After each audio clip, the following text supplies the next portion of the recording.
Okay, let's get started. Welcome. Thank you for joining us. I'm Ellie from DIAG. That's Democrats for an Informed Approach to Gender. DIAG is an organization of lifelong Democratic voters working to depoliticize and shed light on the ideologically driven medical scandal and associated harms that have resulted from the adoption of gender ideology. We're building a movement to shift the prevailing narrative around the experimental, dangerous medical practices that comprise sex trait modification, euphemistically known as gender-affirming care, and to clear the path for a safer, saner, evidence-based response to gender distress. Please visit our website at diag.org. That's di-ag.org. DIAG believes in the liberal value of free speech and open discussion, which is part of why we host these spaces, to invite discussion on topics that have been left out of the public discourse. Please follow us on Twitter, and please join us. Our power is in our numbers, and we know you're out there. Join us. So that our numbers grow and we can then have more influence with Democratic legislators and our fellow lost Democrats. Okay, today we're kicking off Pride Month by speaking with members of LGB Alliance USA. No, I'm kidding. We're not kicking off Pride Month. We're just talking LGB Alliance USA. That was just total coincidence. And, we didn't plan that at all.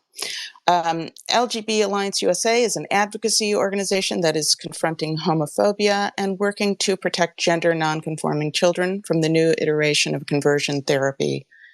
So I first became aware of LGB Alliance not through the US group, but because I was glued to the 2022 hearings in the UK. I don't know how many of you were watching that as well or listening to that as well, reading the transcripts. Mermaids, which is an organization that promotes sex trait modification for children, and that had considerable influence over the policies at the Tavistock.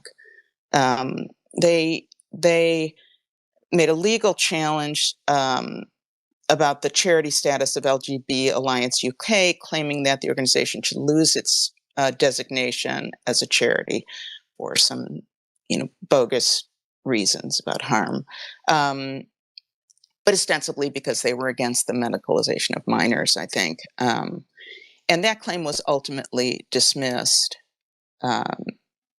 So the hearings were pretty incredible. Mermaids made some incredibly homophobic claims and wound up under greater scrutiny. I'm sure you can still find the transcripts online. That was a really fascinating thing to witness and kind of amazing to see this big public event while things here in the US were, dead quiet as usual. So that was my introduction to the group. So let's start. I don't know if we have two more joining, but I don't know if they're here. If you're here, please request to be a speaker so we can find you. But I'll let the two members who are here introduce themselves and tell us basically, who LGB Alliance USA is, and then we'll talk about what you're focused on and what you're doing. So go ahead and start. Hi, can you hear me? Yep, loud and clear. Okay. So I'm using the LGB Alliance USA account, but I also have a personal account, Ariane, which is the AIRDHATU account.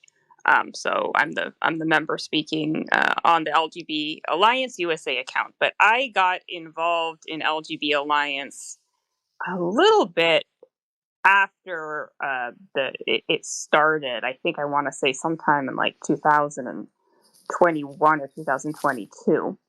And I found out about it through it was on Twitter. And I knew about the British org, and I saw that there was an American chapter. And that was around the time that I was really starting to peak on the gender issue. and I'm actually from the San Francisco Bay Area. I went to Smith College, and so I saw a lot of this from a very early time, even going back to high school. Um, so, but I didn't really seriously peak till around the pandemic in 2020.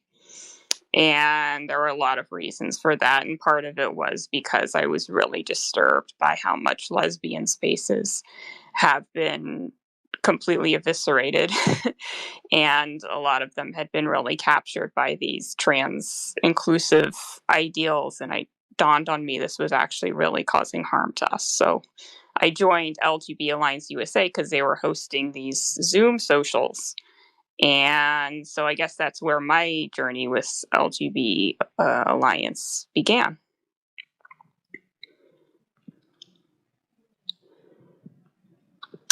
Carol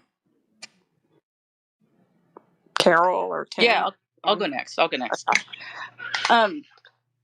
I think I joined LGB Alliance US probably maybe 6 months to a year before Ariane came along. I don't know what exactly year it was.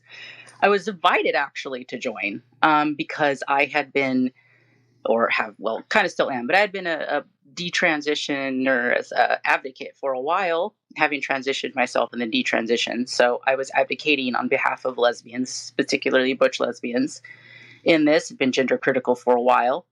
And so I was invited to join, and I joined. And I was with him for about a year or so, and then left for a bit, and I recently rejoined. I was so happy to see a US chapter, because when I first detransitioned, I went back to my local community looking for anything lesbian, a lesbian group of any kind. And there used to be lesbian groups, and there was nothing. And I looked in our local paper, which was all online at that time, but I looked at our local, publication to see what was going on, and nothing was going on for lesbians. But what was in that paper was a whole lot of surgeons being advertised for transition. And that just really shook me more than anything. And I was like, we need to start building again. We need another org. We need another group that can represent those of us who do not agree with this and see this as a catastrophe for gay, lesbian, and bisexual people. Okay, Tim?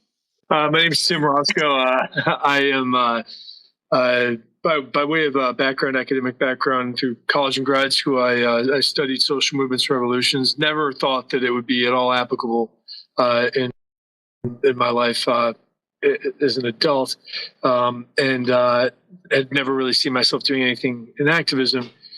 And still didn't plan to when I first reached out to LGB Alliance USA. I stumbled across them, and I had just around that time kind of like I think all of us, it just, my conscience just wasn't matching up with what I was being told in no uncertain terms was the right and virtuous, correct thing to do.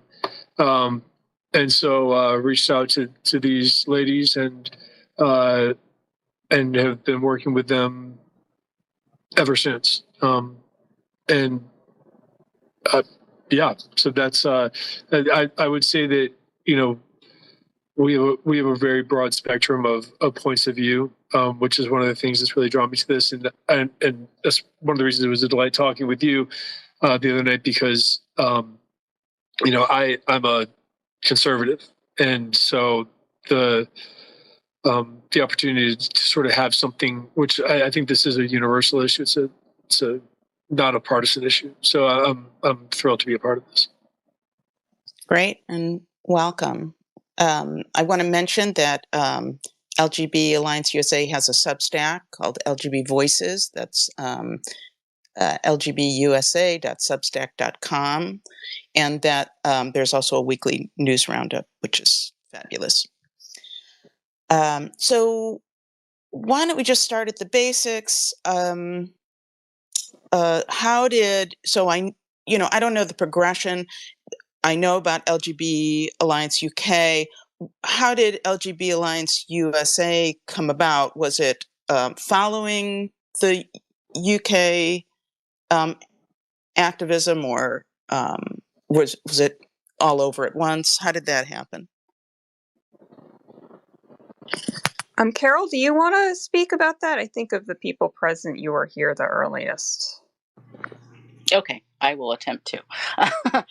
So as I've heard it, the UK basically reached out and asked if anybody wanted to start a chapter over here, and a few people responded and said absolutely. And one of those people is Joss, who was going to be here. I don't know what happened, but she's been with the organization the longest. She's been there since the beginning. And so yeah, they just basically said, yeah, we will start a chapter over here. And they're like, cool, go for it. And that's pretty much how it got started. Very grassroots, obviously, like we all are. Yeah. But we have a pretty robust group of people who are kind of members and volunteers to full-time to part-time volunteers, and it's really great. And like Tim said, we do definitely, most of us are Democrats and have been lifelong Democrats. However, we also believe in open dialogue, talking, and agreeing to disagree. And LGBA US is not, it's nonpartisan. So anybody can join. It's just about being same-sex attracted. But we also found it very important to be able to have that dialogue and discuss stuff, because that's just been so disappointing to so many of us, I think, is to just have conversation shut down. Yeah. But yeah, that's the humble beginnings of, as I've heard it. Okay. So UK was first, and yeah. And I saw, on the website, there are LGB Alliance groups, around the world. There were 12 different countries that had groups in it, which was pretty impressive. So your website talks about the new homophobia, and I've certainly seen homophobic statements on X. I've heard things from people, but it's not like X is just a new form for the same old, right? I mean, this does feel like a different, or maybe it's resurgence. I mean, what do you mean by new? Where is this coming from? I think it's coming from two kind of different directions. And to me, it comes in two sort of different forms. There's one that I noticed as a gay man kind of sort of starting to crop up in the early 2000s and the teens, when in subtle things, but where you would see, I would say, like straight women. This became very de rigueur for straight women to refer to, oh, I love my gays, and sort of talking about us in the diminutive. Now, there's nothing mean-spirited about that, and I think part of it is like that, you don't want to really complain, but I think that kind of homophobia is a little bit more benign. Well, it's a lot more benign, because it's certainly not helping us. But I think where that grows, what that's grown into a lot is this sort of world of allies. They are using homosexuality. They're using what they see now as queerness. They're using this as kind of part of that allyship as part of their identity. And I would say that it's not very empowering at all to be pitied and to be sort of used as the kind of avatar of the bullied group, or the bullied kids, so that you have these heroes who call themselves allies and are sort of accessorizing their identities with gays in that regard. And again, I think it started as a very kind of soft thing. I think it kind of started as a gradual cultural thing. But now what you see is, and I think all of us have experienced this, when we're being told, sometimes in really kind of shocking ways, that we're a traitor to our own kind, it's by straight people. And straight people really have a lot of them have no, and certainly other gay people and certainly trans people will say this as well. But I think that straight people have sort of become very emboldened in that regard. And that sort of spills over a little bit into the second kind, where you really are now seeing something that's a little bit more reminiscent of the old school homophobia. I used the example of a buddy of mine in LA who, in West Hollywood of all places, he and his friends were at a bar. This was a couple months ago, and they had a faggot shouted at them by a guy just walking past. I don't know if you guys have been to West Hollywood, but the bars are kind of open concept with the street, and so a couple guys just kind of walked by, and they made no indication that they were scared or that they felt like they would be in trouble. And they just kind of said it casually. And these kind of things are starting to add up. We're seeing an uptick in gay bashings and anti-gay violence. Not dramatic enough that it would start making the news, but for those of us who are watching it, we're seeing it. And then certainly in surveys and everything, we're seeing and polling, we're seeing this decline in goodwill from the general public, and a lot of this, I can only think like, well, I might be feeling the same way. I think that a lot of people are exhausted. They've had this queer sort of this queerness shoved down their throat. This long acronym that they're being told. That they're transphobes if they don't do this, they don't do that, the compelled speech, all of this. And the problem for us is that we're being grouped in with this without ever having had a vote in it. And that once we start saying, okay, well, we would then like to just do our own thing, that's a problem too, because then we're being exclusive. So that's my best sort of quick summation of it. I'd love to hear others though. Yeah, I would just like to chime in too about how the new homophobia thing really impacts lesbians, because it's become an increasing problem, this narrative that lesbians not only, are obligated to let trans-identified males who identify as lesbians into our spaces, but in some cases even are being guilt-tripped and manipulated into having relationships with trans-identified males. And it's a particular problem, I think, for younger lesbians, say under 30 or 25 maybe, that face that pressure. And it seems to be a violation of everything lesbians have tried fighting for in terms of protecting our boundaries. It's called the cotton ceiling. And when I first heard about this back, probably in the 2010s, I thought, oh, that's got to be like a really marginal phenomenon of crazy people who actually seriously think lesbians are obligated to date trans-identified males. And finding out how common of a phenomenon this was really a shock to me.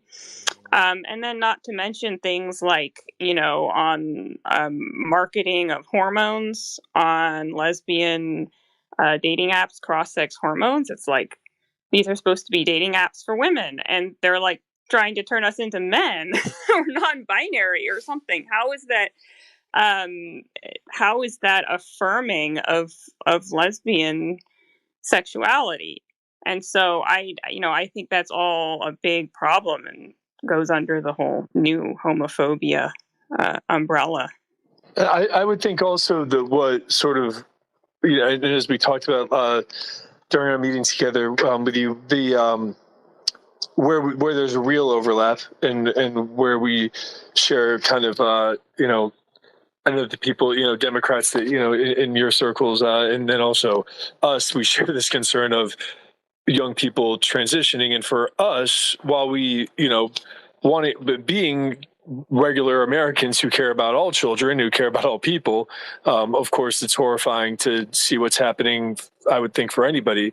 For us, we feel a special responsibility to step in and do what we can, because the facts are that most children or most young people who desist, when they begin to transition and desist, I want to say it's some 80%. Carol is going to know the better statistics than I on this, but the fact is that we now have a lot of young boys and young girls who are being transitioned at a very early age, and I think that there's a good reason to believe because we really didn't have that much time in our society, to sort of just get people used to the fact of two men, two women being in these sort of, romantically, sexually charged relationships.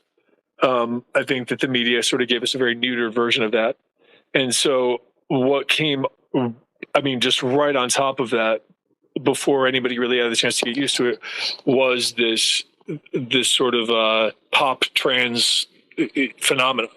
And what you're seeing, which is, I think, absolutely chilling, but also the sort of most crystallizing, clear example of this is when you'll see examples of parents who would not have liked to see their child be gay and would not have been comfortable with that. And it's a sort of cure. It's a kind of conversion therapy to transition your child. And this is reflected in Iran, where, homosexuality among men is, it's either death or getting a sex change. That this is a medical procedure, a medical process that is seen as being an alternative to, if not a cure for homosexuality. So I would say that the new homophobia is trans ideology. That's just the plain way to put it. Because trans ideology says that there is no such thing as sex, that there's gender identity, and that people can be attracted to genders, not sex. And that goes completely against what homosexuality is. So, we can back up and talk about how we got basically, taken over and pushed together with the the T. But a lot of it's money. A lot of the big organizations, they got a lot of money after gay marriage was won. They got a whole bunch of money to do something else with, and they didn't know what they were going to do it with. And then someone came along and said, "Hey, trans, let's do that." So they've been pushing trans stuff within the gay community. They've been pushing trans stuff with outside the gay community, and it's just I think that it's trans ideologies. I know everybody here would agree that it is wreaking havoc on society. I would say it is just destroying homosexuals, and I wish more of us would wake up. I'm very disappointed so many of us don't see this homophobia. For example, like Ariane mentioned, telling lesbians that that men who believe they're women are actually women, and that we should be dating them and having sex with them. And same with the gay men too. Women, they take some testosterone and they go into gay male clubs and bars and expect these men to have sex with them. And this is straight up disgusting homophobia. And nobody is calling that out. And the left has just pushed this. And then, then you have the kid thing. I can't tell you how many detransition lesbians I've spoken to who started transition in their teens. And most of them are more masculine presenting, or what I would call butch. And they basically said that they didn't know that being butch lesbian was an option. All they knew was that they had these feelings, and the only option presented to them by the LGBTQ and the GSA in schools and all that stuff was that they were really boys or really men, and that they needed to take testosterone and cut their bodies up. And that's disgusting, and that makes me very angry. So many points that I want to talk about have been touched on. So I'm going to tease apart some of this stuff so we can go a little bit more in depth, and we'll cover some of this ground, because there's just a lot of ground to cover. So one thing Tim mentioned, the queerness of everything, and I have to say, as someone who grew up in the 70s, and I only knew that as a slur, that word queer is a slur, and now seeing it apply to things like food and plants, I'm kind of personally appalled that somehow this is supposed to encompass, people are just same-sex attracted. It's just, it denormalizes what we all accept as just a normal, facet of on our population as a species, however you want to call it. It was just never in question. And this takes it from that and elevates it, or brings it down maybe into this very strange realm of people who are,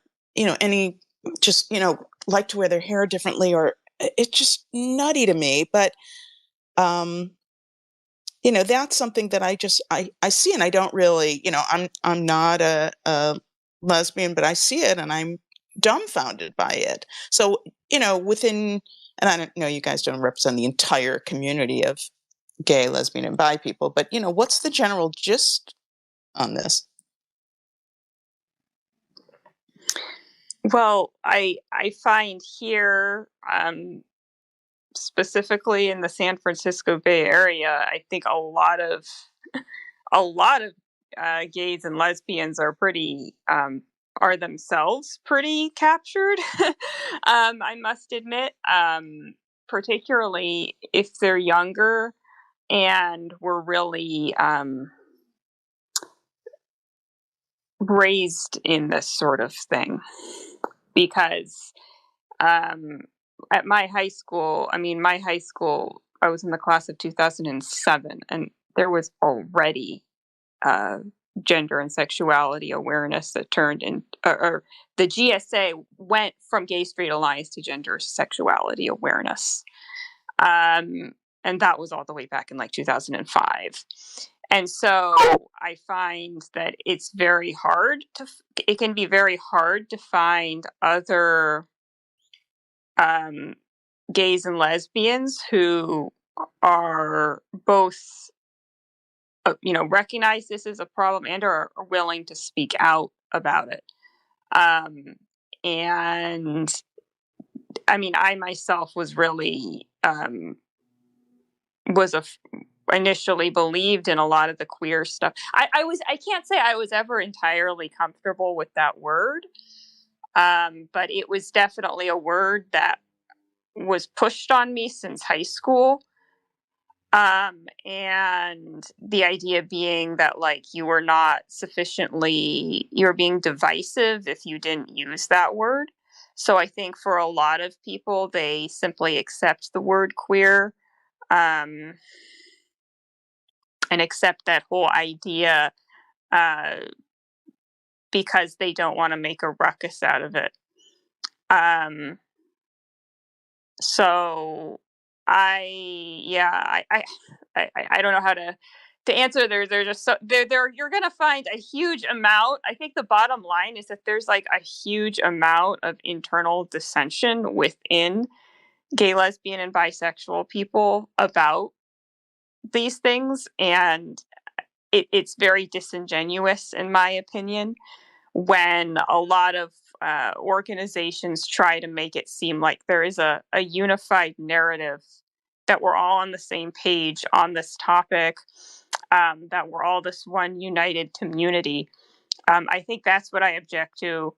And our organization exists in part, largely, to make it acceptable, to just provide an alternative for other people, for other gay, lesbians, and bisexuals because oftentimes when we have these meetings, we'll have new people who show up on Zoom and are like, I just can't, I don't know who to talk to.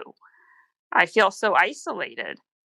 And I think that if there were more options, more community options for people, for gays, lesbians, and bisexuals who are uncomfortable with a lot of this queerification, I think a lot more would be coming out and speaking out.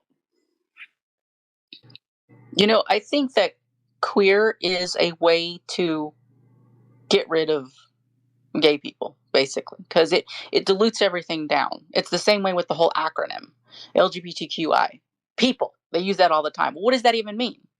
It's the same it's the same concept the whole left's struggling with right now, right? This idea of being inclusive means to include absolutely everybody, whether they belong there or not.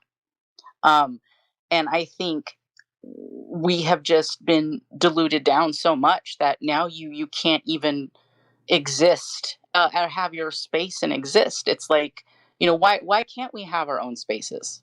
Like, why can't lesbians have their own spaces? Why can't gay men have their own spaces? Why is it exclusive See, what exclusivity is not bad, but it's seen as bad.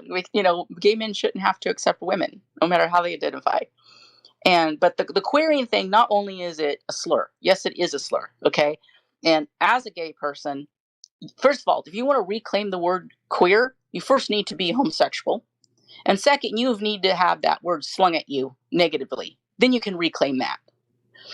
If you're not any of those things, you don't get to reclaim anything about that word.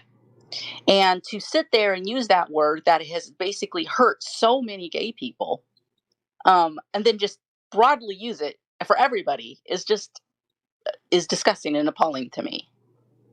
But I think ultimately using queer just dilutes us down so that we don't exist anymore. Yeah, it's the that inclusivity that means people stop having meaning, basically. Yeah, and that's, I mean, to me, that queer to me, which, and clearly it was a slur, and I think especially with people, when I talk with when I talk with guys, who are a little bit older than me, even it really does sting from that, from their perspective.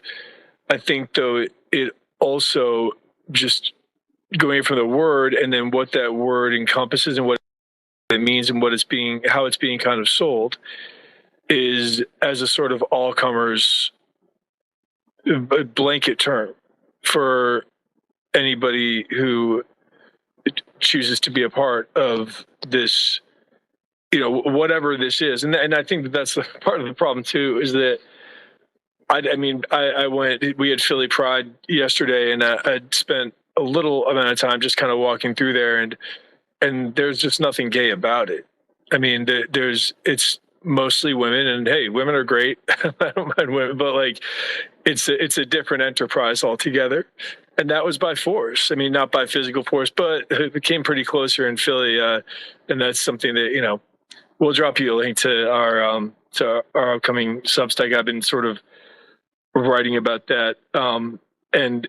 But basically you have now more, and it's a tricky thing to say because we don't want to sound like, I believe firmly when people will say, oh, you don't have the right to have, an opinion about gay marriage. Like if you're not gay, I think the opposite. We're all sharing the society, we're all sharing the straight people have gay kids, I think that's, so it's wonderful when we can all talk about these things.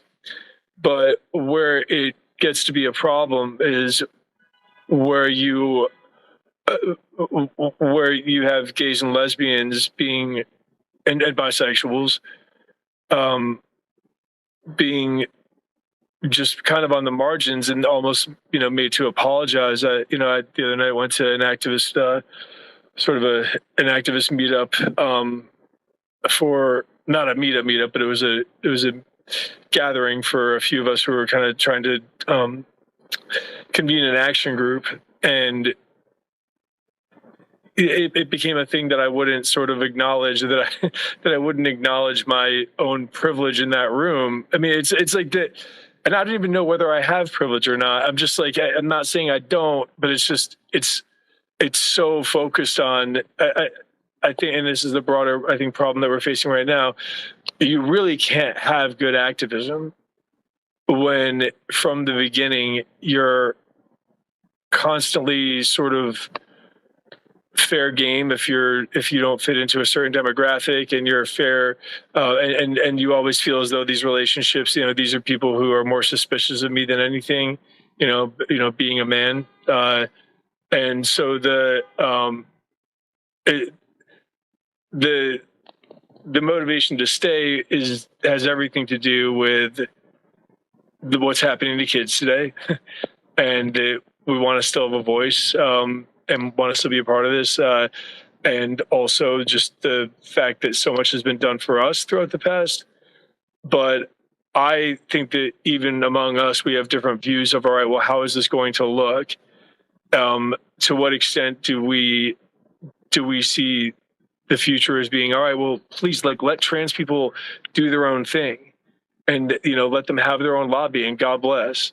And as I said before, even attempts to do that right now are stymied by this accusation, oh, well, you're trying to distance yourself from us. So it's quite frankly, I don't want to be rude here, but it's quite a childish and irrational way to be looking at things. And I've never observed, whether through like research or whether through movements that I was kind of embedding in myself, I've never seen that kind of antagonism towards opposing viewpoints. That sort of kind of the personal sniping, as a means of chilling debate and taking down and taking down your opponent. And the sad thing is, it's been marvelously successful. Yeah, I think marvelously successful in not just on this, but really in all factions. I mean, this movement, Sure. This ideology is just, I mean, it's moving so quickly and so insidiously. Yep. that just feels unstoppable. Okay, so I want to go back to a couple things. One is about this idea of LGB without the T, right? You see that on Twitter and that kind of forced teaming that when you think about it doesn't make any sense, but on the surface, oh, we're all oppressed, which is a weird kind of way to join forces. But I don't know what that looks like. I mean, nobody was asked, oh, is it okay if we link on a bunch more letters? So what does LGB without the T actually look like in practical terms? If you look at the Don't Say Gay bill in Florida, that was a big deal, right? The Say Gay bill, where they had kind of conflated the idea of letting kids who had gay parents talk about their two mommies or two daddies, right? We were going to shut these kids down. They weren't going to be able to talk. The teachers couldn't mention it. But really, that's not what anybody was talking about. Although I do think it was one of those things that resulted in some pushback and some new homophobia towards the gay community. But it was this conflation that really hurt, I think, the gay population, because it was linked to this kind of gender insanity. But how do what does it look like to uncouple from that in real world terms? I mean, the way I see it is that sexual orientation is nothing more than making an observation. Like having a sexual orientation is you're making an observation about your sex, and you're making an observation about who you're sexually attracted to.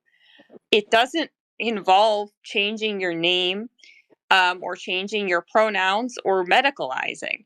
It doesn't change. The problem when we're talking about the T is now we're talking about all sorts of things about how society has to be accommodated. Like you actually have to put pressure on society to accommodate you according to how you see yourself.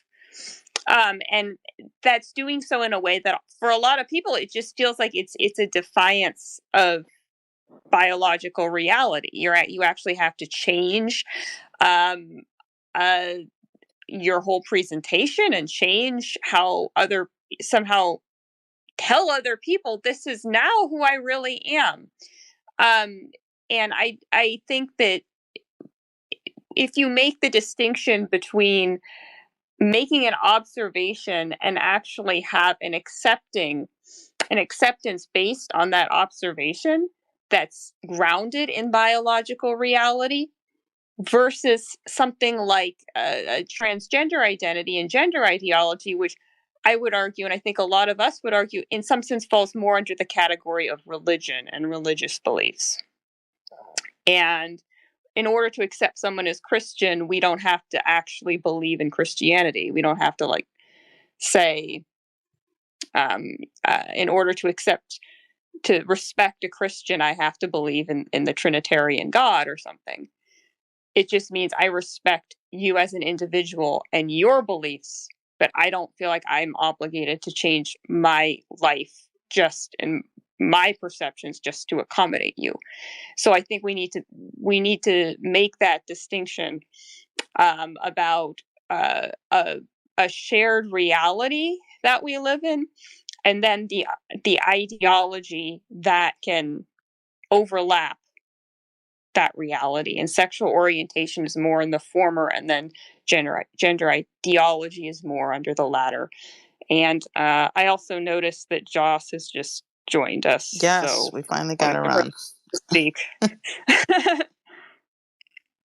Yeah, Joss, why don't you introduce yourself, and then if you want to join into this part of the conversation. Hey, can y'all hear me okay? Yep, loud and clear. Okay, perfect. So first of all, I'm a Diana Wool, Liz Warren supporter, and her thing is about persistence. Like 40 minutes. I've been trying to get in for 40 minutes.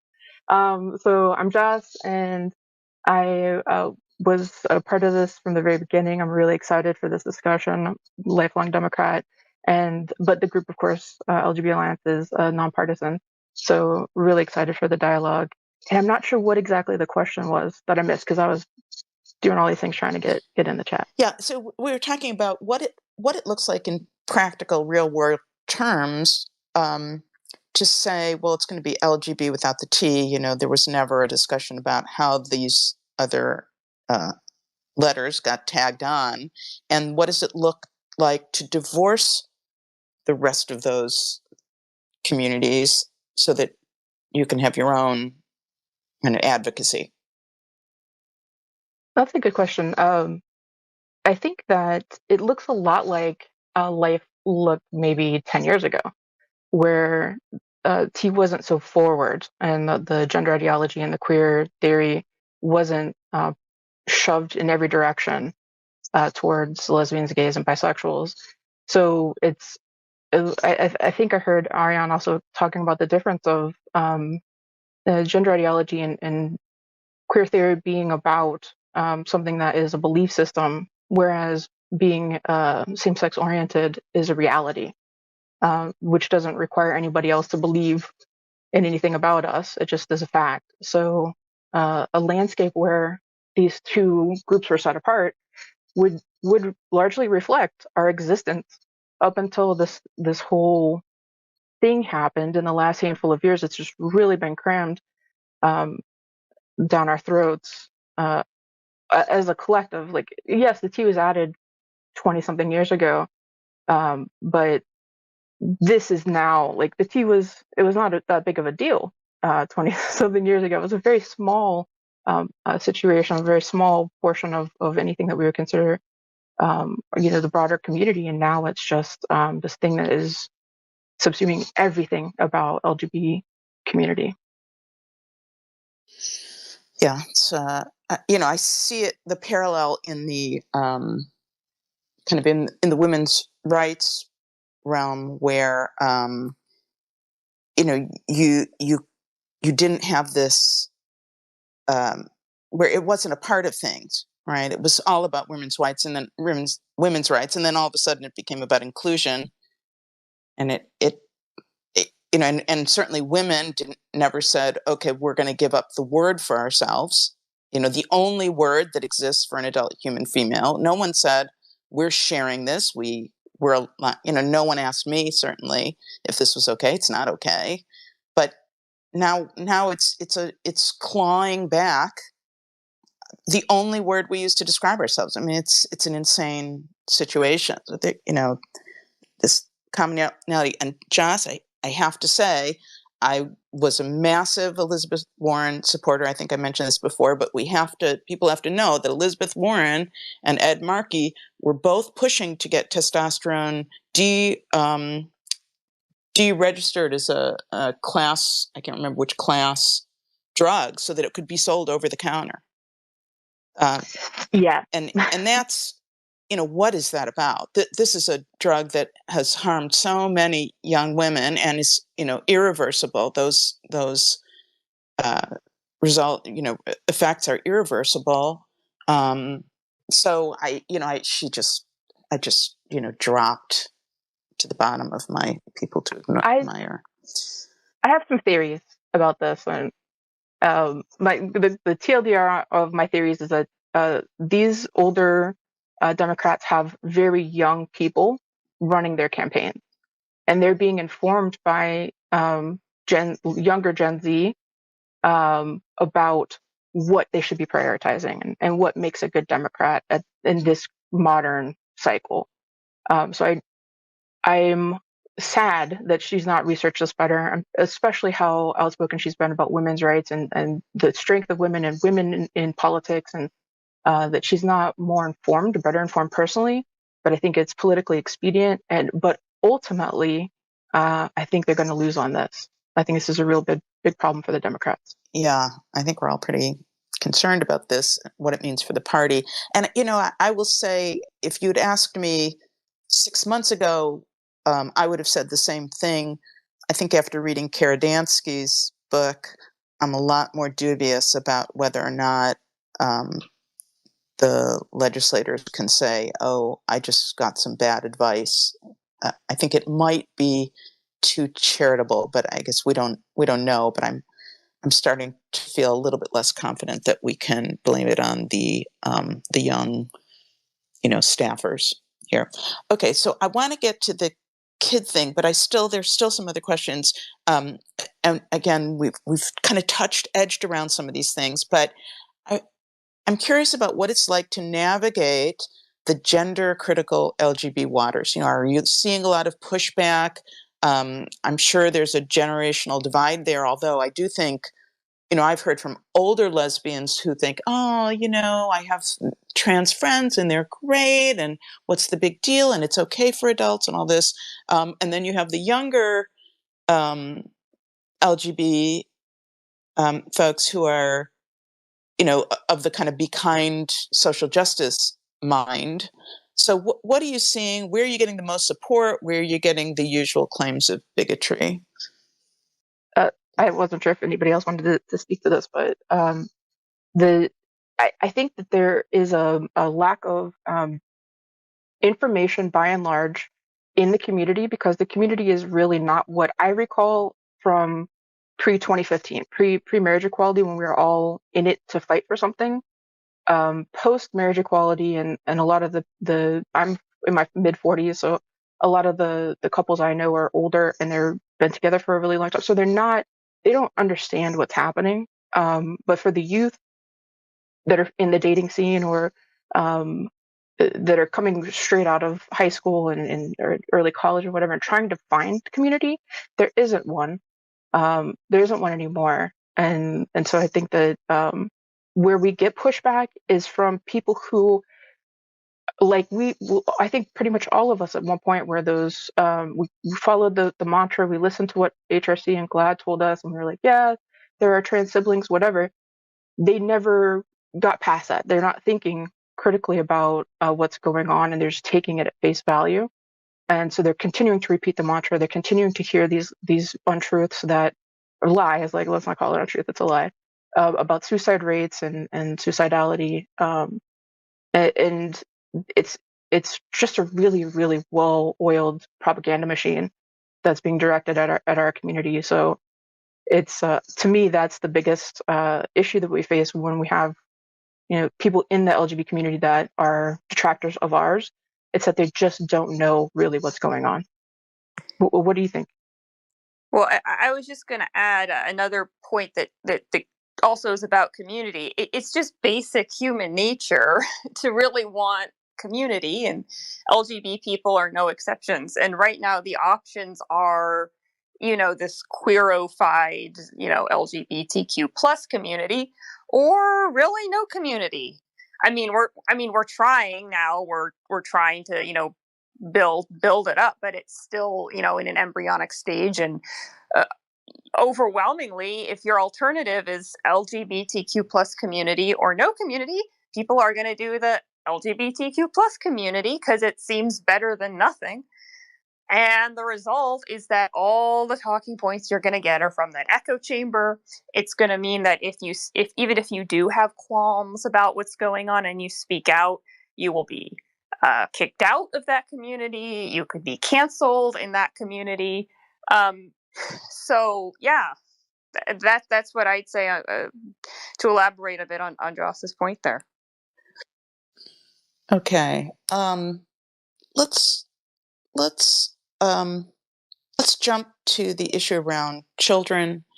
We know that a large percentage of young people who are seeking sex trait modification are lesbian and gay, or I guess proto-lesbian gay. They don't know about their sexuality. Maybe they're questioning, and obviously this is a horrific type of conversion therapy that makes their claim of conversion therapy really alarming, extra alarming. But so this is this nightmare scenario where you have maybe or just gender non-conforming kids, tomboys, effeminate boys, and it's this horror of attempting to create the appearance of heteronormativity, right, in these kids. So it's the most regressive nightmare scenario. It's there's nothing progressive about it, and not it's so mind-bogglingly not progressive. So what can we do about this? How do we reach all involved parties? We've got the therapists and the doctors and the medical organizations, and the teachers, and you have parents and these kids. Most importantly, these kids. How is it not a human rights violation be sterilizing gay boys? Young proto-gay boys. How is this? How? I can ask this question forever, but how do we reach these kids? It used to be that campaign. It gets better. I remember that when I was younger, maybe from my college days. It gets better, and there were all these, Hollywood kind of stars who would post these videos somehow or these ads about it getting better. And now it gets better is about being trans. There's an organization called getsbetter.com, and that's it gets better being a trans kid. It's another kind of upside down horror show. But getting back to my question, how do you reach these kids? How do you reach these parents? Have you had any luck in conversations? Okay, so I don't know exactly how you reach kids necessarily. I think what you do is you have to get the adults involved. You have to get the adults to say no. That's the biggest problem here.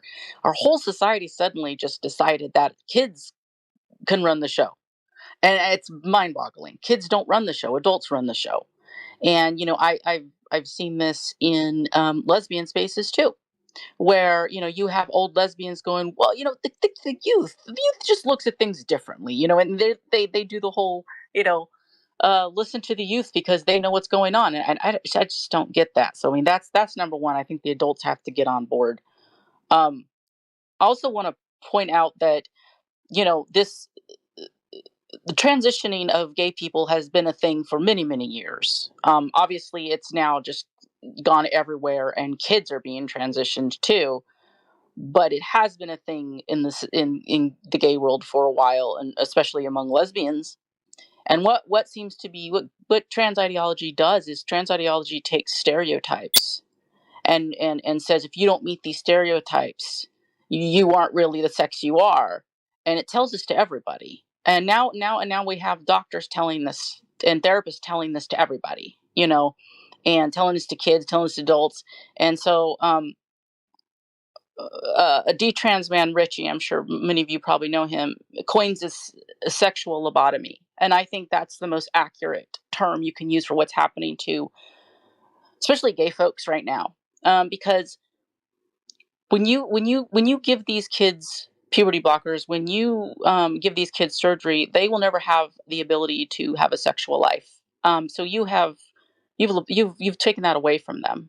And for a group that likes to claim that they're so into sexual liberation and sex positivity, they sure don't want people to have sex, because they're just taking that away from kids and adults too, and that's just really disturbing, but I'll let one of the others pick up to see if they know how you reach kids. I feel like just being there can help, right? Like just being visible. I tell myself that sometimes when I go out in the world. Just being a visible butch lesbian, not doing anything, it shows something.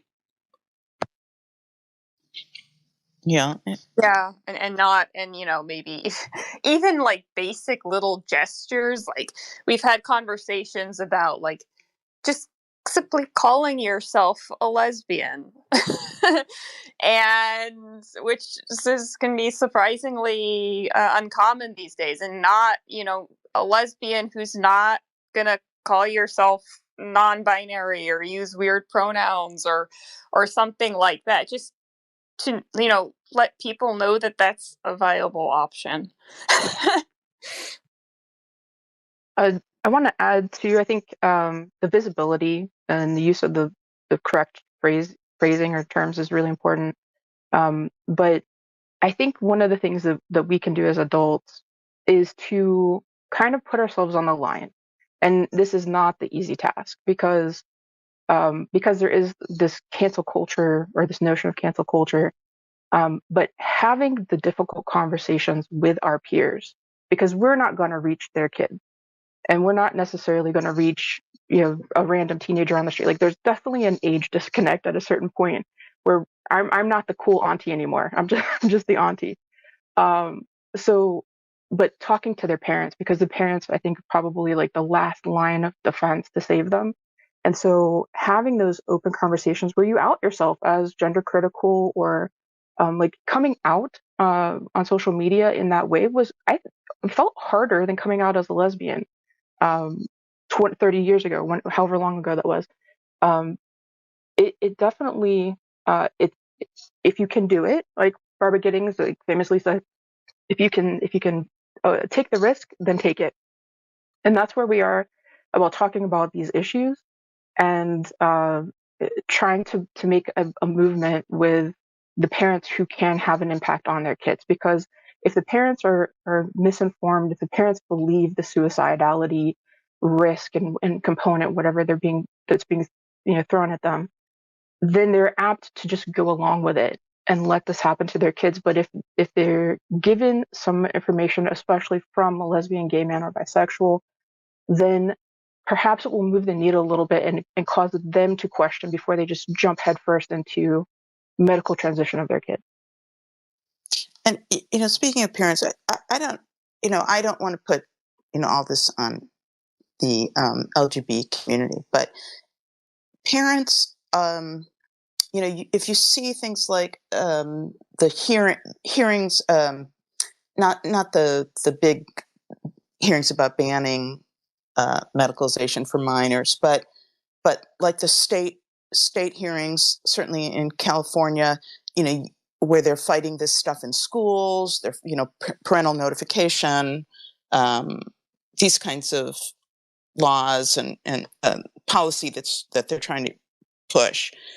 You see parents. You also see a large religious community come out to these hearings to testify against them.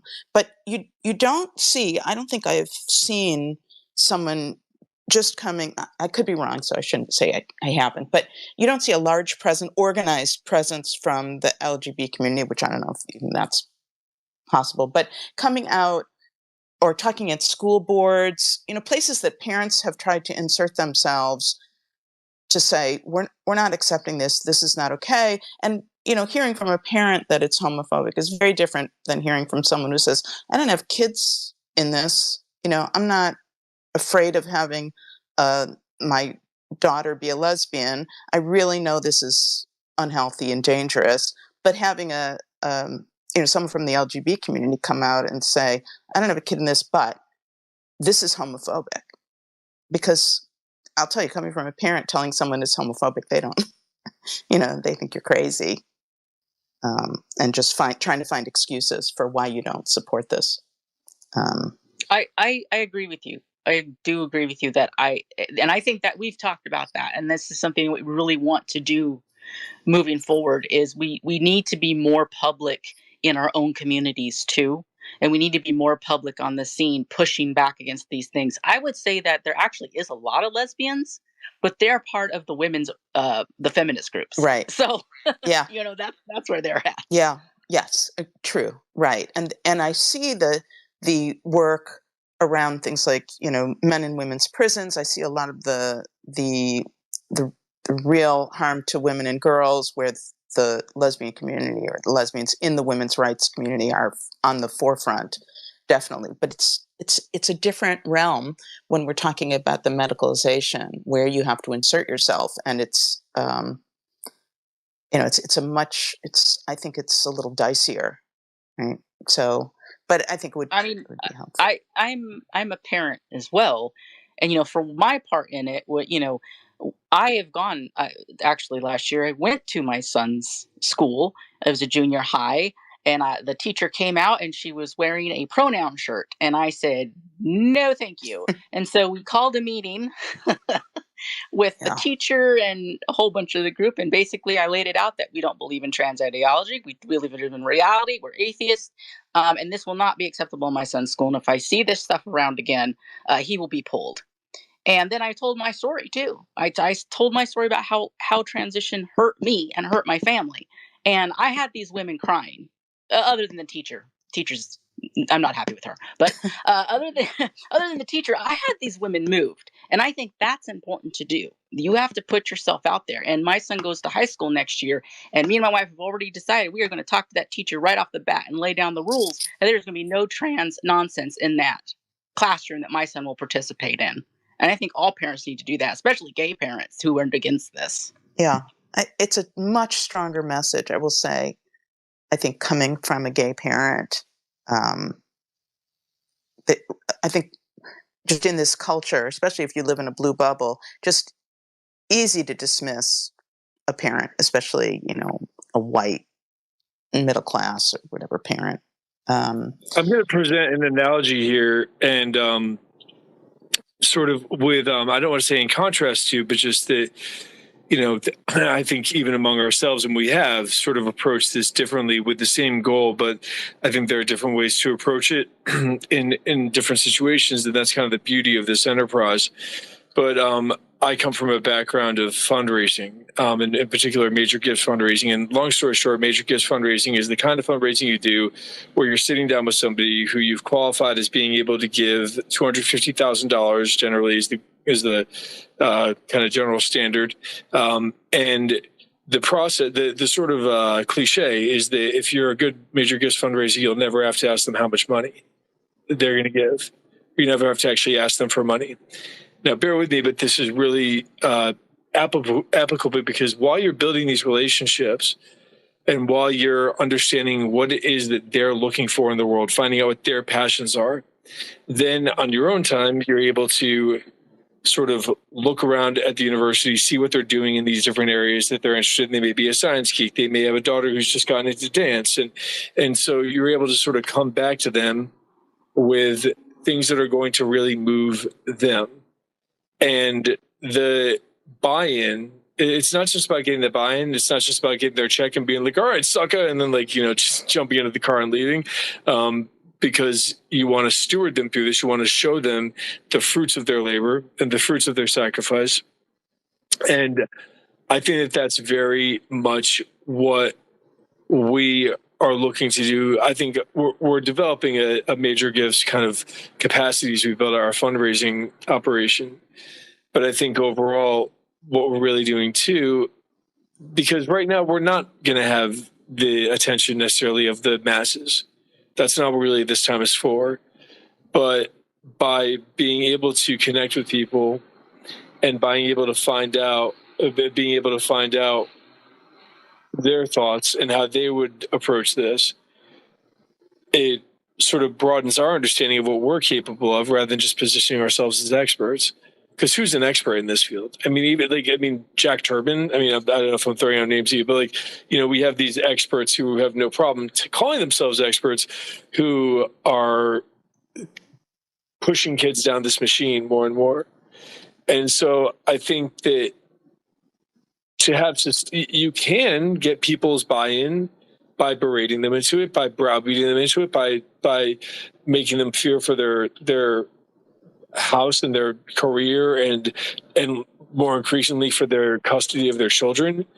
But you can say, no, you just got to do this now. You got to do it now, and now's the time. And then and again, I think that can work. But what I feel like our approach has been is playing the long game, which is what we're certainly doing. You know, I hate the fact that we're always kind of, maybe it's just me, but I feel induced to compare ourselves to them because there's some overlap. But the difference is that for us, what we're looking to do is build a new vanguard for the gay rights movement, and not by force, not by sort of trying to get rid of the culture that's already there. But what's already there right now, and I would say even more so with this queer culture, is, and I think we say it a lot, we acknowledge it a lot, but I don't think we really think about it or factor it in a lot, is that we're talking about relatively very small groups of people. Not very small, but a fraction. You know, we're talking maybe 10, 15% of the people who are that militant. And then a lot of their, you know, sort of fellow travelers, that's loose use of that term, but a lot of these people are people who are just trying to kind of get along. And I think a lot of us were in that position once. But I think that ultimately, though, what's going to implement lasting change, meaningful change, honest change that's come from an honest place is by being open about the way that we feel and making it safer and safer in this society where it's very unsafe to say a lot of things. You know, we think about career, we think about viral, you know, our social lives and everything like that.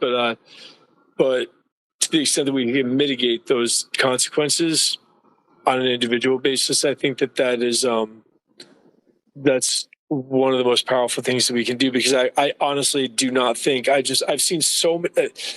We all have. I've had way too many gay people come up to me and sort of whisper, "I really like what you're doing. Like, it's great." And when I'll say, "Do you want to get involved?" And you know, and I understand it's not, you know, they have other responsibilities, and not everybody can dive in. You know, not everyone can be the people who are kind of at the core of this, and trying to build this out from a sort of an interest group, a local interest group, into a national and hopefully global movement. But I think that the tools are there, you know, and you've alluded to this. I think a couple of you have alluded to this before, that we saw this really kind of crazy, I would say, peak 22, 23, maybe even 21, but it got even worse. But now we're finally starting to see people thirsting for civility. They're thirsting to be able to ask questions. And so I think that that's broadened our appeal ultimately.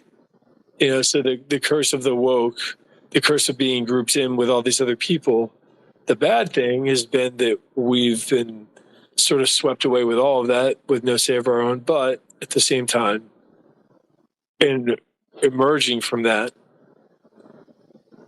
and having people more willing to hear us individually, I think this is an exciting time. I mean, what are your thoughts on that? How optimistic do you feel these days? Me? How optimistic do I? I'm the, you know, I joke about being like kind of the most pessimistic person in the room. You know, I think I listened to too much Wesley Yang to be positive. He's great, but terrifying. You know, quite frankly, terrifying. Yeah. I'm not optimistic. You know, I have been optimistic, you know, in the past, but right now, seeing how embedded this is, it's not the populace. I think the populace is reachable. I think it's the machinery behind this that is really powerful, and I think that's kind of, and the politics. You know, we're really trying, but the politics on this are so difficult. I think, you know, Sean Theory's loss this week probably, sent reverberations all through anyone in the party who was thinking about maybe being more moderate or reasonable on this issue. And so those kind of losses, I think, are significant. Long term, this is not sustainable. I mean, I don't believe it's sustainable. I've never believed it to be sustainable. I think the harm is going to become more apparent, and we're going to have to deal with that as a nation. But in terms of the machinery and what's in motion, I think this is really we're in real trouble. And I've said before, I think if we do not curtail this in some way, we can't have a post-truth society that functions. No, we can't have compelled speech. We can't have thought police. We can't have the kind of legal policy things that are starting to happen in Canada, the thought police and the jailing for wrongthink and all that. We can't have a functional society. So I think we're headed for cultural collapse. If we don't rein this in somehow, make it livable. I don't know. And yeah, optimism. I'm not probably the best person to talk to, but I don't stop. We keep going. DIAG is going to keep going, whether we make any headway, whether we do anything. I mean, there's a moral imperative to keep fighting this. Yeah, and I think that's very noble too. And I think it also, I'm not just to flatter you. I think it also helps to come from an honest place. As glad as I am to be an optimist, I realize that to have people who think more the way you do, and it's not negative, but it's just more pragmatic. I think that helps keeps us grounded, and it's not a sort of fatalistic. It doesn't sound like, but it's looking at what has happened. I mean, nothing can shock me right now. I'll say that. Yeah. I can't put anything past anybody because it's been just you see the kinds of things you'll have. A couple of things plays I've gotten dropped from, and how just plain they were about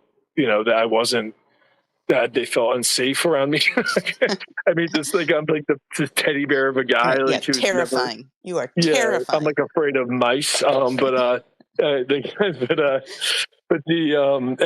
I say sorry way much more than I'm that kind of guy, and that's, but I think it does something to you. It does something to you because I think that most people don't want to hear that because the idea of hurting others is it's anathema to them. So, can I offer some hope though? Please. Because being in this for the last 4 years, yes, 4 years. It's I have seen a turn, and I think we just saw those girls. I think it was in West Virginia. A whole group of shot putters that just declined to shot put against a trans identified male. We have the women's sports leading the way. Gosh, I can't think of her name right now, but there's women that are out there doing the hard work, especially on the prisons and sports, and then we are seeing parents turn up to their school boards to talk about how unfair these things are when females are penalized, when girls are penalized in schools and sports, when they do stand up for themselves, or when there's an assault that takes place and they won't allow the children to even call, say that the sex of the child that did the assaulting. All of those things are just, it's insanity.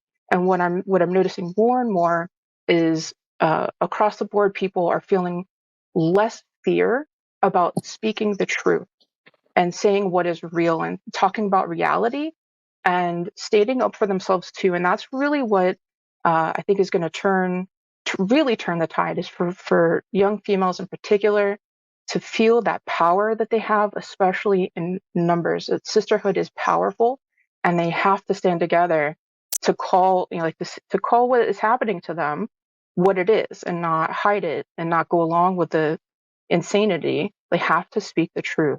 So I am very hopeful about our future, because I am seeing more and more where when we started this, it was nothing. It was just silence, and it felt Yeah. impossible. But now it feels possible. And I think you're absolutely right about the machine. In fact, I'm looking right now at this graphic that actually one of the listeners, Ian, had posted.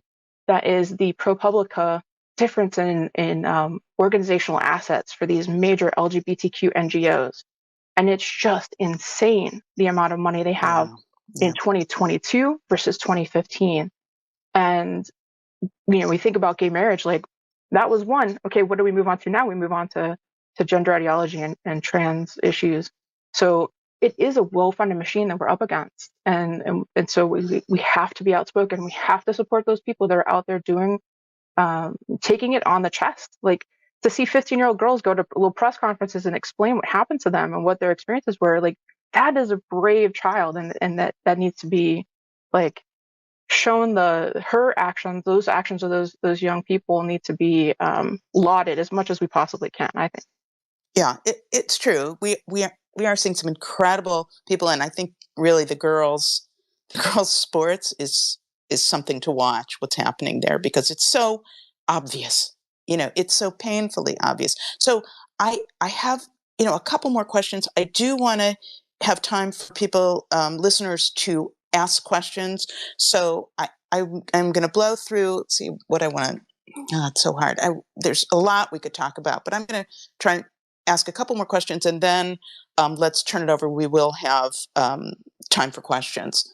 So one thing is that you posted about Lambda Legal's campaign to increase their expenditures for litigation.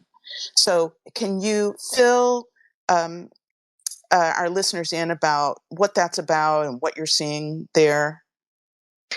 Well, with Lambda Legal, I mean, Lambda Legal themselves is responding to all what they call anti-LGBTQ plus bills, and what it really is all this backlash, all these bills in various state legislatures, mostly about the transgender issue. Like with bills that ban youth transition. And I would also say probably with the school issues, bills that are like trying to require parental notification for if a student wants to use different names or pronouns, a trans-identifying student wants to use different names or pronouns. And then other things about what teachers are and are or are not allowed to say, regarding sexuality and sexual orientation. And that gets into some very controversial stuff about free speech and whatnot. So Lambda Legal is taking all these state legislature issues and saying these are attacks on the LGBTQ plus community, quote unquote, and using that as sort of a way of encouraging donors. And I looked at their actual article, and they were actually quite open about. They got $25 million from Catherine G. Graham, or the Catherine G. Graham Trust. Catherine G. Graham was apparently a psychotherapist, a lesbian psychotherapist, who died in 2020 and left behind a huge estate to Lambda Legal. And they also get money from Mackenzie Scott, the ex-wife of Jeff Bezos, who, of course, also is a big funder for Planned Parenthood. And Planned Parenthood, they, of course, do stuff with abortion and contraception activists, but they've also been very much involved in the gender clinic thing. And it struck my eye when I saw Mackenzie Scott was giving to Lambda Legal, because I know there was a lot of question about her donations to Planned Parenthood and whether her intention was just to support women's reproductive health, or if she knew about the gender clinics that Planned Parenthood was running. And the fact that she's donating to Lambda Legal makes me think that she knows a lot more about the gender clinic thing than some people were saying, but who knows? So yeah, I mean that's what's going on. It's a part of a forced teaming thing. they're trying to frame this narrative of all these very targeted attacks about very specific issues with legitimate concerns about childhood medicalization, and they're saying this is an attack on the LGBTQ plus community. Please donate to us. So it's a good PR stunt in a way, and it seems to be working in terms of getting money. But, also with Catherine G. Graham, she died in 2020. And so, who knows what she actually thought about all this. But okay, so and is there something we should be watching? Is there anything in that that where people can insert themselves into this to kind of head off some of this activism from that side? Are we just going to, I mean, I don't know how you go up against that kind of money in litigation. yeah, I mean, in terms of Lambda Legal's litigation, I honestly don't know specifically how to go up against Lambda Legal. Yeah. No, I was thinking with some orgs like the Trevor Project. Almost every video now, it seems, that talks about conversion therapy leaves you a little message on YouTube saying, this is the definition of conversion therapy. I would encourage anyone who sees that to please report that to YouTube and complain about it. Yeah. Okay, I'm going to ask one more question, and then we'll move to questions we have about half an hour left, which I think is probably more than fine. I mean, I do kind of want to know what the hell happened to Pride.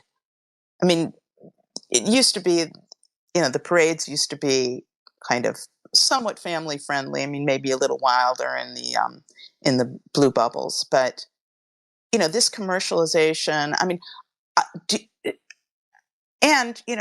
I've seen several people posting things showing that there's been kind of a toning down of the kind of rainbow washing of product placement and pushing of this. But what are you all seeing? What's the sense about Pride? Where it's gone to, and are you expecting this to move in any direction? Is there? I don't know what happens when participation starts to fall from within the LGB community. I don't know what's left to it. I think what's left is queer. Yeah. and the real trouble with Pride, like, I'm super torn about Pride personally, because I have had amazing experiences at Pride over the years. But a lot of our community is reporting that they're not having good experiences. And I think part of what I heard when I was trying to get connected earlier was Tim talking about going to Philly Pride and not seeing himself represented there and not seeing really any LGB people. It was so these LGBTQ NGOs opening the door to queer, and that really anybody can be queer, because nobody knows what queer is. It's everything. So heterosexuals, queer, like, if you feel you're queer, you're queer. You're like, you're part of it. So come on in. So it's, do we rebuild it? Do we reshape it? Do we leave it alone? I'm hearing so many different things from supporters about how they feel about Pride, and we all have really strong feelings about Pride, good, bad, or indifferent. And I can't tell you what happened is queer. Like, what happened is gender ideology and queerness and the queering of everything. Because I haven't seen myself represented, certainly in the last few years. I did participate in 2019 Pride in Orlando, marched for Liz Warren, a presidential bid, and it was exhilarating. There was probably a couple 100,000 people, I would guess. And I remember distinctly, like, one of my first Prides was probably about 13 years earlier, and it was a handful of people. Like, it was so tiny. There was almost nobody there. It was very easy to get a table at. It was maybe $100 to get a table. And now it was going to be $1,000 or something extraordinary to get a table to sell any kind of, like, merch. And there was no notion of like small scale. It was all these corporate enterprises all over the place, and vodka, like a lot of branding from alcohol, and but it was there was a lot of energy, but there was also just a lot of people that didn't necessarily look like they were part of the LGB community. It was just everybody was coming out, and it was kind of like it almost felt like a spectacle. Like there was just I don't know. But that's, to me, what happened to Pride is that it got queered. Yeah. Yep. Yeah. And slowly inching out, I think, the LGB community. Yeah. Yeah. Inching us out. I don't know, Carol and Ariane, what do you think? I was gonna say that, you know what, when I first came out in 2001, I went to my local gay pride parade, and it was small, and it was like a big family gathering, and it was a place where you could hold hands with whoever you were with and not be scared of, you know, getting attacked or something thrown at you. And that's what it meant, right? I think the biggest problem that I think what happened was corporate got involved. You can't let corporate get involved. Anytime corporate gets involved, it goes to shit because it's about money. It's about nothing else. At this point in my life, I'm 43. I don't like where pride's gone. I don't like where everything's gone, because now it's like I never wanted to be special. Okay? I'm not a special I don't want to be the special person. I just wanted to be a normal freaking person in society and be allowed to live my life. Like that's what I fought for. That's what I wanted when I was young. Just to be left alone, not made special. Now it's like LGBTQ is the special people, the rainbow family. And it feels to me like it's basically turned us into a freak show. And I don't like that aspect. I remember how that felt. And I don't like that it's now like, you know, a total like almost global thing that, you know, these special people. Let's pay attention to these special people. No, we're not special. We just wanted to be part of society. Yeah, the only thing I can add is San Francisco Pride has always been crazy and kinky and queer for as long as I've been around. So I just think it's unfortunate that all the other regional prides felt like they had to copy that rather than just let there be more organic variation in regional prides. Yeah, I know some young people who went to the Pride Parade and they left because it was, you know, and these are teenagers. It was too much for them. You know, they thought, and you know, just general, it was too bizarre. It was a little too, you know, kind of unpleasantly sexual for them. So yeah, it is unfortunate because I think the result is pushback, right? The result is going to be. Well, I want to add that Pride has pretty much always been an adult activity. Like, let's just be honest about that. There was brief time in the past where maybe for a few years, at least in my local area, they were trying to maybe make it more family friendly, but ultimately it's always been an adult party, like any other kind of adult party, you know, Mardi Gras or, you know, some kind of the beer garden. So it's like, I think the problem is when you take the adult party and then you want to shove it out into the rest of the world and tell everybody that they're homophobic if they don't accept some kind of weird kink people are doing in the street. You know, it's like, no, these things should stay separate and be respectful. Yeah, well, I think that there's, you know, it was always kind of a hypersexual thing, but somehow there was a playfulness or a kind of a normal kink. I don't know how to say that, but it wasn't kind of unpleasantly in your face. And now it feels that there's something very unpleasant about the tone of some of the people who are in it, and people do bring their kids, you know, to be honest. So, you know, it's probably bad judgment on the part of some parents, but I cannot understand that, to be honest. Because when me and my wife became parents, we were like, there's no way we would take our kid to Pride because, like, we viewed it as an adult place. Right. I think parents think that they want to show their kid, you know, they go with the idea that they want to show their kids that this is a wonderful, happy part of life. And they think it's going to be this celebration of just, you know, acceptance of LGB people and relationships. But they stay because maybe they're guilted into it. I don't know. I'll never understand. But okay, I know I said I was just going to ask one more question, but I have two questions. And the first one is, I don't know, I read about the American Psychiatric Association. I'm not sure if that's the right, what they call it. Their annual meeting that LGB Alliance USA was going to be there. They were denied a table, an exhibit table. And so I know everybody was outside. It was Fair in Medicine and LGBT Courage Coalition. And any word on what happened there or what that was about? In terms of them losing the table? Well, in terms of what happened, then everybody was outside, right? I saw people with signs. So, interactions, what was happening? Any movement there within the attendees? Did you get a sense? I don't know if any of you were there, but we weren't. One of our board members was, but I saw your mic light up too, Ariane. So if you want to, I'll defer to you. No, I was just going to say the same thing, that it was another one of our members who isn't here. Yeah, clearly not a lot of movement from the clinical community there still, sadly. And then, okay, this is my last question is, what does it look like to coexist? Is that possible to coexist with, for lack of a better term, the trans community? Can you have a coexistence with a movement that denies same-sex attraction? Is there coexistence? No.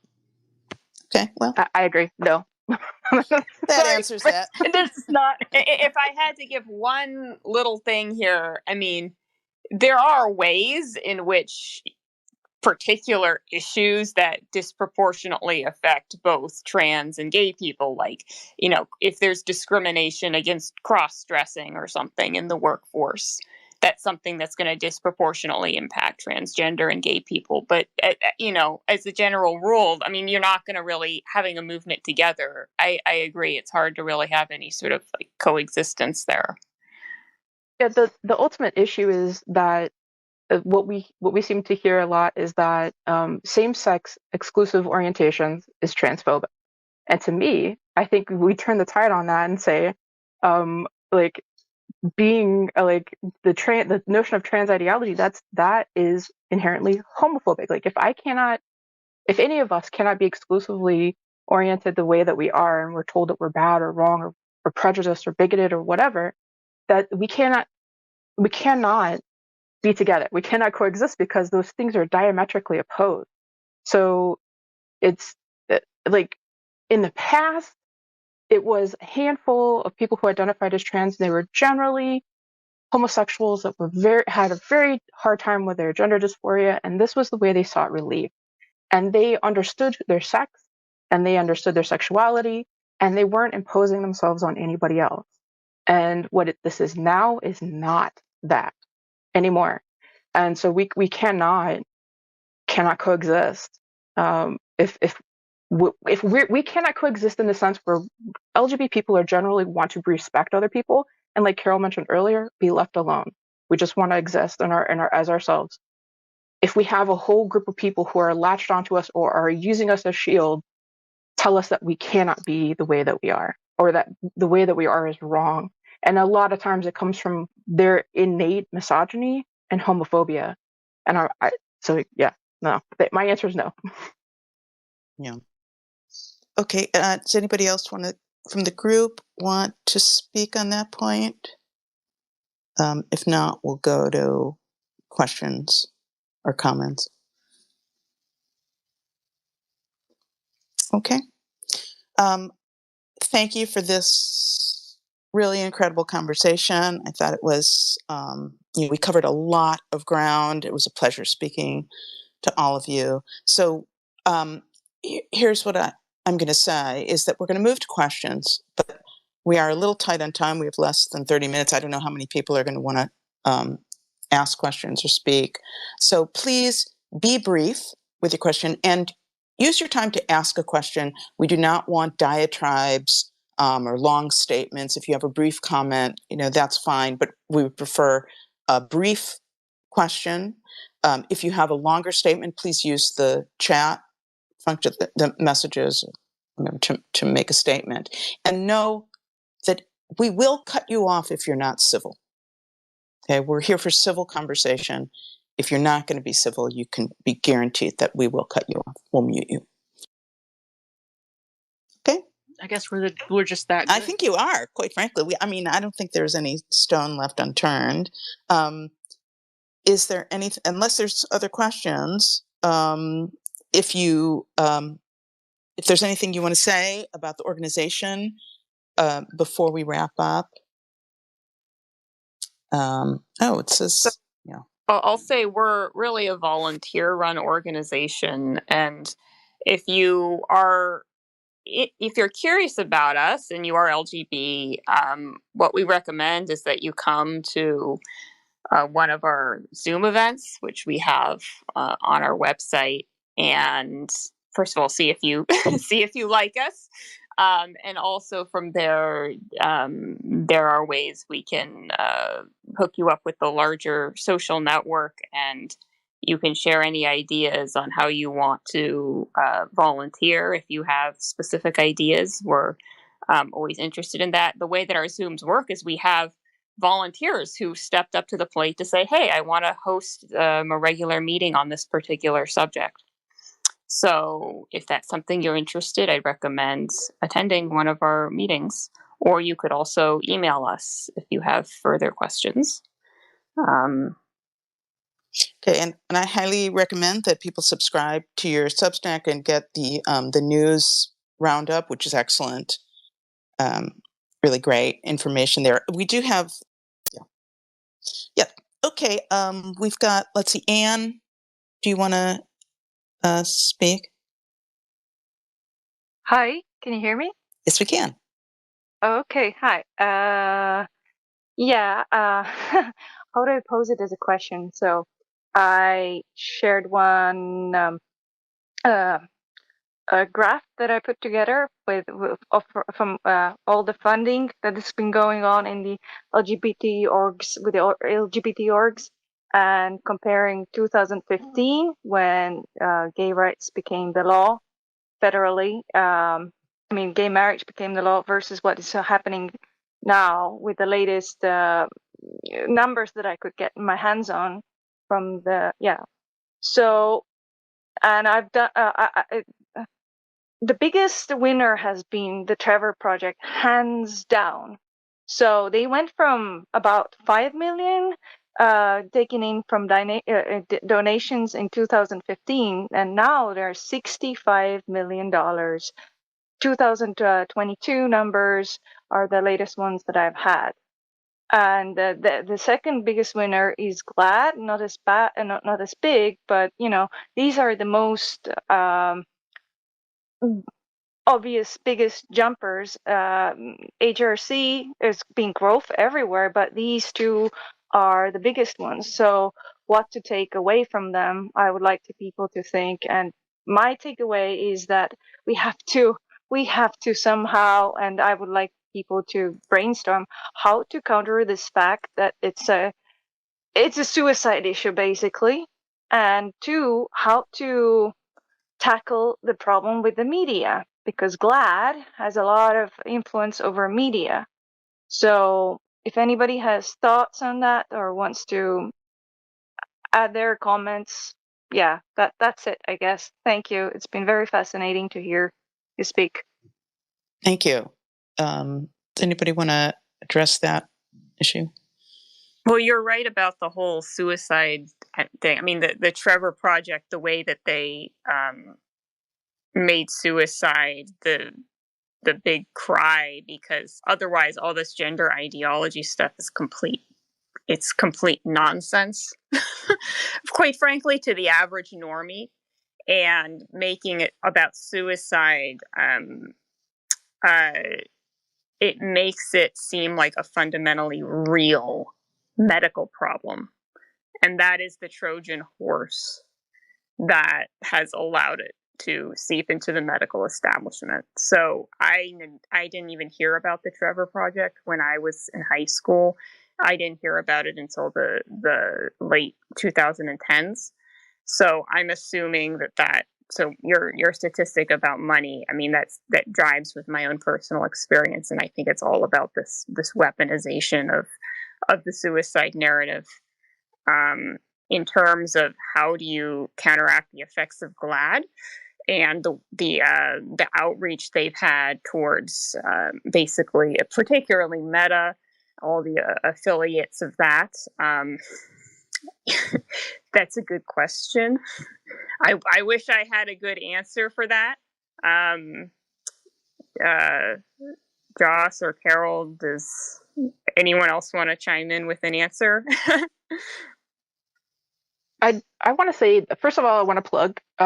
We have a YouTube channel as well, and one of our members was in her teenage years had experience with Trevor Spaces, which is a whole thing. So I would encourage, if you haven't seen that YouTube video where she does a deep dive on how Trevor Spaces works and how they're really targeted at minors, please go check that out on YouTube. Just look for LGB USA. But all of these are a big problem, and the Ariane is right that the suicide risk is the driving force. That's why we see such a big push with Trevor Project, and they have very little outflow as well.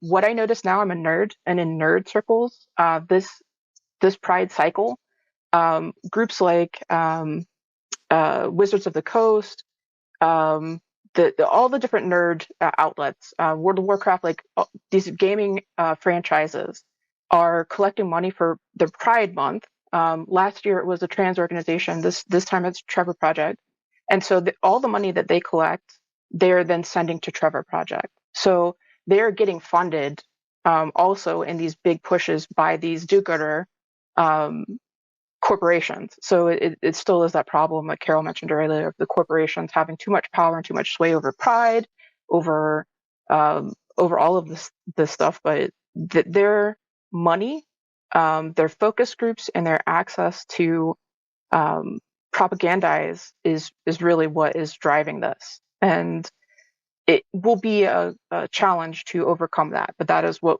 our goal is to be an organization that can step to these groups that are multi-million-dollar organizations, but we're doing it by the bootstraps and with a lot of heart and persistence. I will not quit. I know that my crew will not. We will not quit. So I don't have the answer of how we fix it, but I know I can see the problem. And I love that graphic that you put. I shared it earlier also on my own account because it's important to see that stark difference between their pre-2015 revenues versus their after. And they even got PPP money during the lockdown. So they even got money for doing nothing during the lockdown. But I digress. Carol? I was going to say that the way you win this is to basically do the really long, hard work of winning over hearts and minds of the individual people out there. Because yes, corporations have a lot of money, but also they like to make money. And if people stop giving them money and people stop agreeing with what they're doing, they stop doing it. And a good example is recently Target. Target rolled back a lot of its Pride stuff because they got backlash for it. So there you go. Believe it or not, you can make a difference, but you have to turn the population. That's just the general people. And we knew this in gay rights, right? Gay rights took years and years and years of us just being willing to talk to people and have town meetings and, talk to the guy that hated us because we knew we had to change hearts and minds. And I think that we've gone back to that point again. It's hard work, but I think it can be done. Yeah, I agree. It is the hearts and minds. It's not this forced kind of acceptance that just does not work. I want to say about the Trevor Project is that we do have a page on kind of this suicide myth on our website. Please check it out. And what's shocking is that Trevor Project goes against every kind of tenet of best practices around reducing suicidality in young people, where you don't glorify it, you don't promote it, you don't, there's decades of information about things that increase suicidality because it can be socially kind of contagious, like the trans ideology is. And it's shocking to me to see an organization that, you know, claims to be about reducing suicidality in young people just break every rule about this. You know, you're not supposed to make it about one thing. And then if you look on the Trevor Project's website, they say, oh, the suicidality in these kids, the full LGBTQI plus is because of social stigma. I mean, it is exactly what you're not supposed to do. It makes suicide a reasonable response. It makes suicide a rational kind of response to not getting what you want. And these kids, I will say, especially these kids who are on the spectrum, we know that a lot of these kids are on the spectrum, somewhere on the spectrum. They are very rigid thinkers, very black and white, linear thinkers and rule followers. And when you have someone in authority tell you, well, if you don't get this, you may commit suicide, that's what happens. They really take this on, not in a manipulative way, but they really believe that this is their only option. I don't think that people, the schools, I don't think people know this population well, the way that parents know this population of kids. And it's just, you know, infuriating to see this kind of garbage coming out of a once, you know, venerable LGB advocacy organization. Okay, and we'll go briefly to you, and then we're going to go to Guy. So Yeah, thanks. I just wanted to add now that Trevor Project needs its own whole freaking space because there's so many red flags and so many scandals actually around it. It's insane. I used to be briefly in contact with a mother who went undercover at their Trevor space that now has like 500,000 followers. I've forgotten how many accounts, but the numbers are available. I forgot. Anyway, so there's no safeguarding whatsoever going on, and LGB Alliance did also a show, or not a show, but a podcast with somebody who used to be a user there. But yeah, what I wanted to say is that it's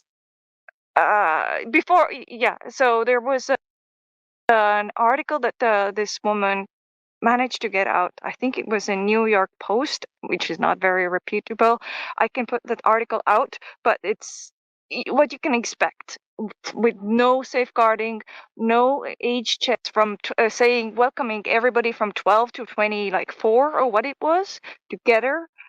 It's kink everything together. Their previous CEO used to work for to promote Purdue Pharma, OxyContin. He had to step down.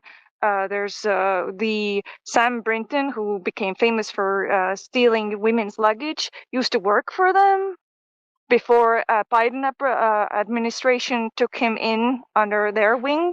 So there's so much that now have a bit more people hearing out.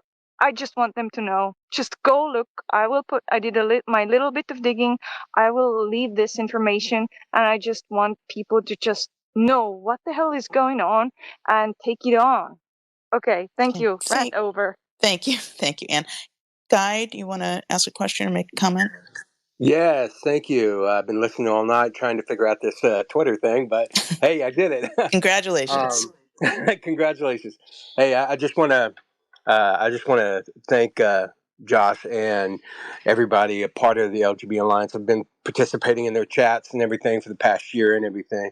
But I will say that, this weekend we had Pride over here in my hometown. And for people, I'm an old school gay right here. And I've been going to Pride since 1992 and participating. And, all the people that I grew up with, going to Pride and everything, has, I crossed by him at, arts festivals and stuff like that. I said, "Hey, man, you going to Pride?" He says, "Nah, I'm really not going to Pride." I says, "Can I ask you why?" He says, "I just don't feel involved with it anymore. I just don't feel included or anything like that." So I get that a lot. And so when I went there this weekend, I went to a friend and I asked him, I says, "I'm just here to play music and everything, and then I'm out of here."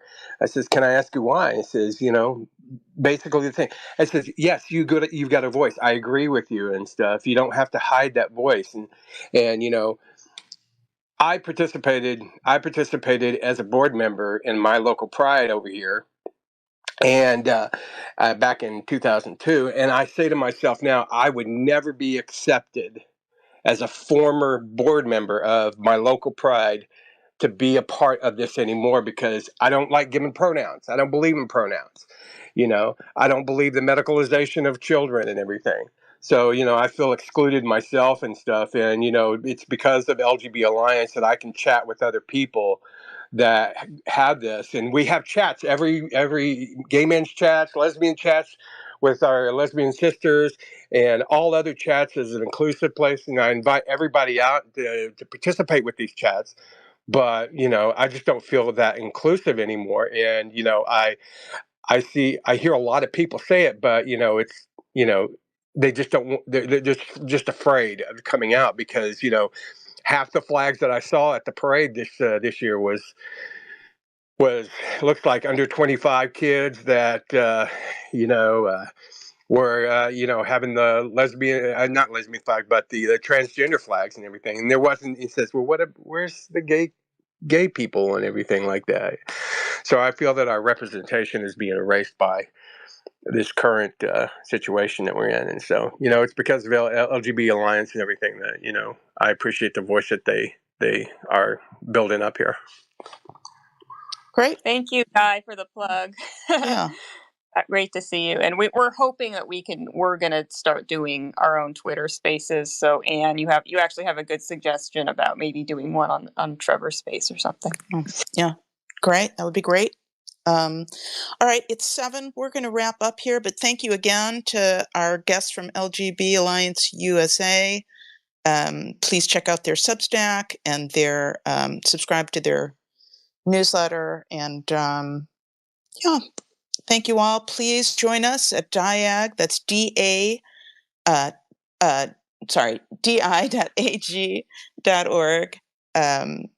Follow us, and we'll see you at the next space. We've got an incredible space coming up that we'll be announcing within the next week or so. A really incredible space. So this was great. Thank you again, and good night, everybody. Thank you. Good night. Thank you.